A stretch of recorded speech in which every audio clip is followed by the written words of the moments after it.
हमें कनाडा आए 10 दिन हुए हैं और 10 दिन में हमारे कितने पैसे खर्च हो गए हैं, आज आपको ये बताऊँगा। और आपको आज की वीडियो देखने से ये अंदाज़ा होगा कि कनाडा में शुरू में आने के लिए कितने पैसे आपको लेकर आने चाहिए। शुरू करते हैं आज का व्लॉग इस शॉट से, जहां आप देख रहे हैं कि मैं बस का कार्ड बनवा रहा हूं। मैं क्यों बस का कार्ड बनवा रहा हूं, मैं क्यों इन ड्राइव ऊबर पर रिलाई नहीं करता, आपको बताऊंगा मैं। इश्यू कार्ड प्लस लोड पास। हाँ। सो आपको इस पर टैप करना है। फिर ये डे पास है। अच्छा, इसमें अनलिमिटेड होता है पर डे? हाँ, उसका मेरे को ज़्यादा पता नहीं है। ओके, लेकिन ये चलें यही कर लें। ये पूरा मंथ का आता है। हाँ आपको मार्च, कल से मार्च स्टार्ट हो रहा है। हाँ, मार्च। और $5 कार्ड फी है तो 95। वो एक दफ़ा पे करनी हाँ, है? एक दफ़ा ही। अच्छा, और मैंने अभी पे करना है कैश? हाँ, कैश। सबसे पहले आपको बताऊं कि यहाँ पर जो मेरी हेल्प कर रहा था नया कार्ड लेने में, मतलब मुझे गाइड कर रहा था, वो एक इंडियन स्टूडेंट था। एक चीज़ मुझे बड़ी ही अच्छी लगी कि इंडिया में बहुत से लोग अपने बच्चों को पहले ही बाहर भेज देते हैं पढ़ने के लिए और अपना फ्यूचर बिल्ड करने के लिए। यानी एफएससी लेवल पर पाकिस्तान में जिस तरह बच्चे होते हैं 16 से 18 साल के, उनको यहाँ पर भेज देते हैं और वो बच्चे यहाँ पर आकर खुद ही कमाते हैं, खुद ही अपनी फ़ीसें पे करते हैं और पढ़ते हैं, और शुरू से ही वो बड़े प्रैक्टिकल हो जाते हैं और करियर ओरिएंटेड हो जाते हैं। और बिल्कुल भी मैंने तफरीक नहीं देखी लड़के या लड़की में। जितने लड़के होते हैं उतनी ही लड़कियां स्टूडेंट्स आई होती हैं। और जो बस सिस्टम है कनाडा का, इसके प्राइम यूज़र्स इंडिया के स्टूडेंट्स होते हैं। अगर पाकिस्तान की बात करूं तो जितने मुझे इंडियंस नज़र आते हैं, so it is like 2% Pakistanis as opposed to 98% Indians. और यही वजह है कि इंडिया में लोग बहुत जल्द अपनी तकदीर बदल पाते हैं और अपने फाइनेंशियल सिचुएशन इम्प्रूव कर पाते हैं, क्योंकि वो बहुत जल्दी अपने बच्चों को इन कंट्रीज़ में भेज देते हैं। आकर वो खुद अपने कंधों पर बहुत जल्दी लोड ले लेते हैं और प्रैक्टिकल हो जाते हैं और अपना करियर बिल्ड कर लेते हैं। चलिए, तो साथ साथ आप ग्रोसरी देखिए और प्राइसेस का अंदाज़ा भी आपको होता जाएगा, क्योंकि इनकी प्राइसेस साथ ही डिस्प्लेड होंगी। साथ साथ मैं आपको ख़र्चों का बताता हूँ कि 10 दिन में हमारा कितना ख़र्चा हो गया। लेकिन उससे पहले आपसे एक दरख्वास्त है कि अभी तक अगर आपने वीडियो को थम्स अप नहीं दिया तो वो ज़रूर दे दीजिए, क्योंकि यही फ़ीचर्स होते हैं जिनसे हमारी हौसला अफजाई होती है। तो नाजरीन, आपको मैं बताऊं कि 10 दिन में हम अपने साथ जितने पैसे लेकर आए उसका 30% खर्च हो चुका है। और वो बिल्कुल भी अयाशी में खर्च नहीं हुआ। ये जो 30% खर्च हुआ है, ये वो पैसे हैं जो खर्च किए बगैर गुजारा ही नहीं था।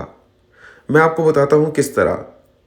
देखिए, सबसे पहले आपको ये समझना है कि 4 बंदों की फैमिली अगर कनाडा आती है तो गवर्नमेंट की तरफ से रिक्वायरमेंट क्या है कि कितने पैसे लेकर आए। तो वो है 24,733 कनेडियन डॉलर्स फ़िलहाल।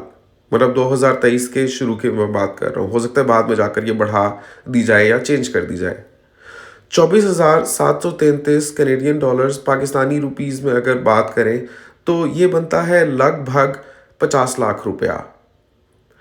अब क्या वजह है कि शुरू के 10 दिन में ही 50 लाख में से 30% खर्च हो गया, और क्या ऐसा ही होगा कि अगले 10 दिन में मज़ीद 30% खर्च हो जाएगा?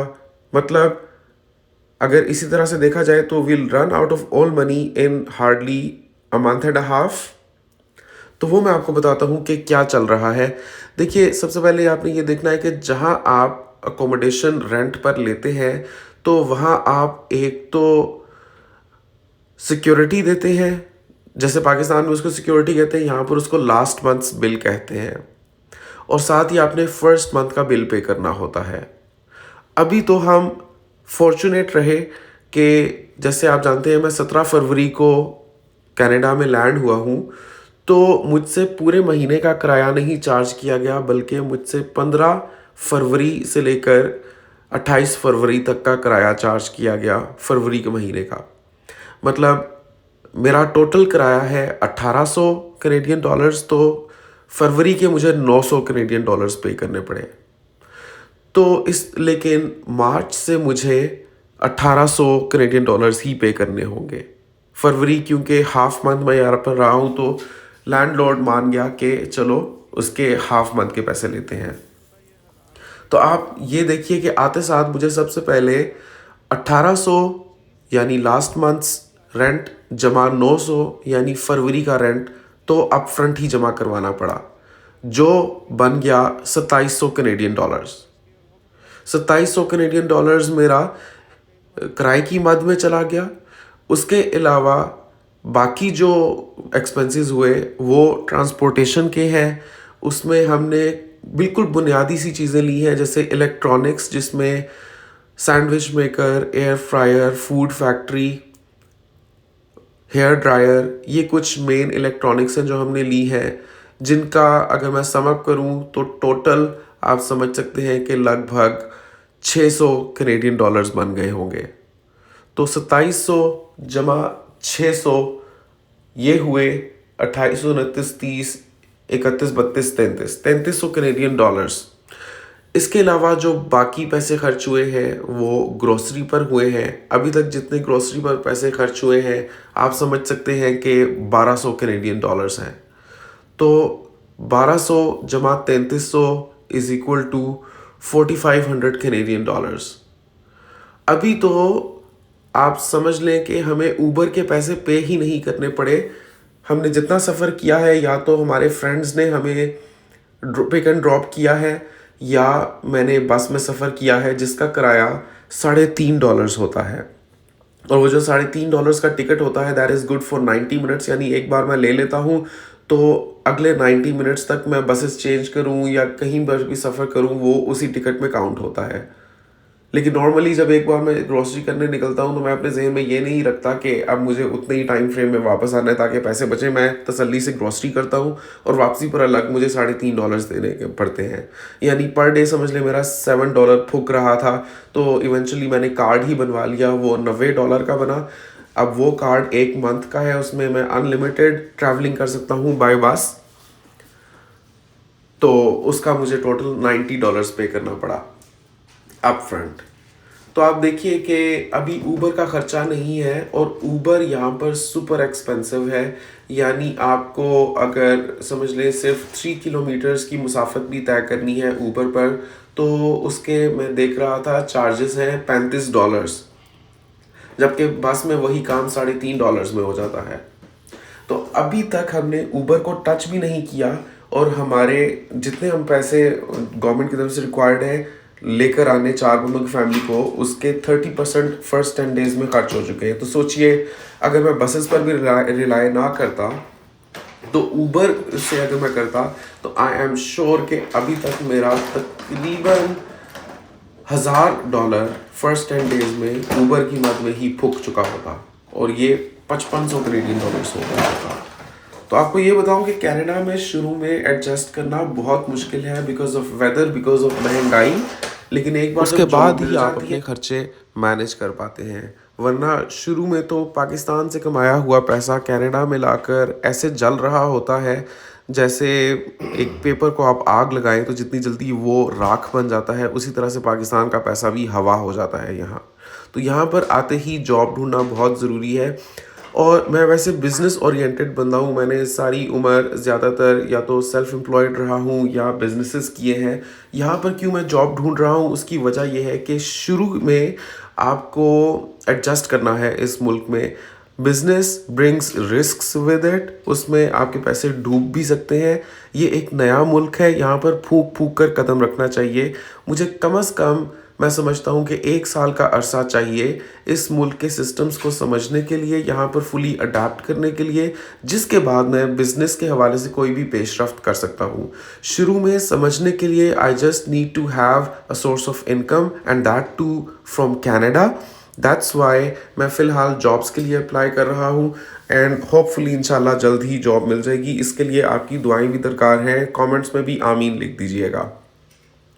तो आपको मैंने आज की वीडियो में ये बताया कि शुरू में आते ही आपके कितने खर्चे हो जाते हैं। समझ लीजिए कि फर्स्ट 10 डेज़ में आपके 30% ऑफ योर सेविंग्स खर्च हो जाएगा और उसके बाद अभी जैसे आज से मार्च शुरू हो रहा है तो आज मुझे रेंट पे करना है तो $1800 मज़ीद चला जाएगा। तो जो आपको 4500 बताया था उसमें 1800 ऐड कर लीजिए तो ये 6300 कैनेडियन डॉलर्स बन जाते हैं आउट ऑफ 24,733 कैनेडियन डॉलर्स जो टोटल हमसे रिक्वायर्ड थे कि हम लेकर आए। तो समझ लीजिए कि नाउ वी आर नियरिंग के ऑलमोस्ट 33% या 35% ऑफ आर टोटल मनी हमारी अब खर्च होने जा रही है अभी तक ही, यानी फर्स्ट 11 डेज़ में। तो भाई बहुत महंगा है कनाडा। अगर आपने आना है तो एक तो प्रोसेस पास करना होता है, यानी एक तो आना इतना मुश्किल है, प्लस ठीक ठाक पैसे लेकर आने होते हैं। यहाँ पर गुजारा करना आसान बात नहीं है, वो भी अपनी फैमिली के साथ। अभी तो हमने कोई खर्चे ही नहीं किया, अभी तो हमने बिल्कुल फर्नीचर ही नहीं लिया। यानी हम जिस अकोमोडेशन में आए हैं वहाँ फ्रिज पहले से लगा हुआ है, वहाँ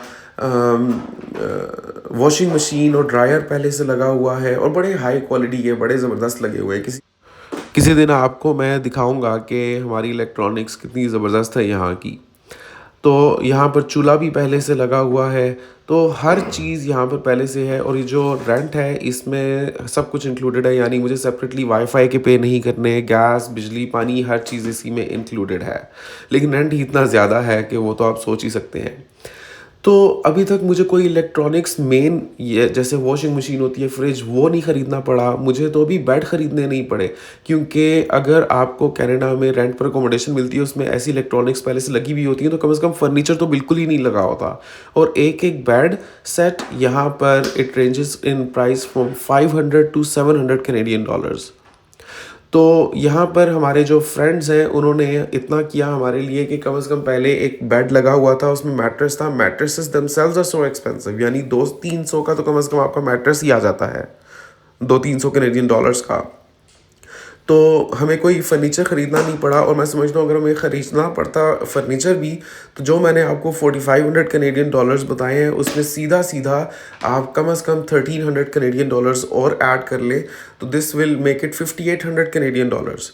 और उसके बाद अभी ये मार्च का रेंट भी ऐड कर लें तो this would make it 7600 Canadian dollars. तो आप सोचिए कि पहले 11 डेज़ में 24,733 में से 7600 कैनेडियन डॉलर्स आपके निकल जाएंगे अगर आपके पास बिल्कुल ही बेड भी नहीं होगा।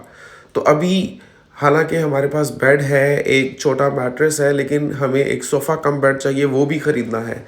और सोफ़ा कम बेड तकरीबन यहाँ पर 500 कैनेडियन डॉलर्स का आ रहा है। तो add that to 7600, this makes 8100 Canadian dollars. तो 24,733 में से 8100 यही फूक जाएगा आपका, खाली पहले 1 से 2 मंथ्स का किराया देने में और सिक्योरिटी देने में और अपना बुनियादी फर्नीचर अरेंज करने में और कुछ बुनियादी इलेक्ट्रॉनिक्स लेने में। यहाँ तक कि ये कैमरा स्टैंड आप देख रहे हैं जो पाकिस्तान से हमें तकरीबन 4000 रुपीज़ में मिल जाता है, यहाँ पर मुझे ये जितने में मिला करूँ उसको पाकिस्तानी करेंसी में कन्वर्ट करूँ तो दैट इज़ 10,000 पाकिस्तानी रुपीज़ का ये कैमरा स्टैंड मिला है।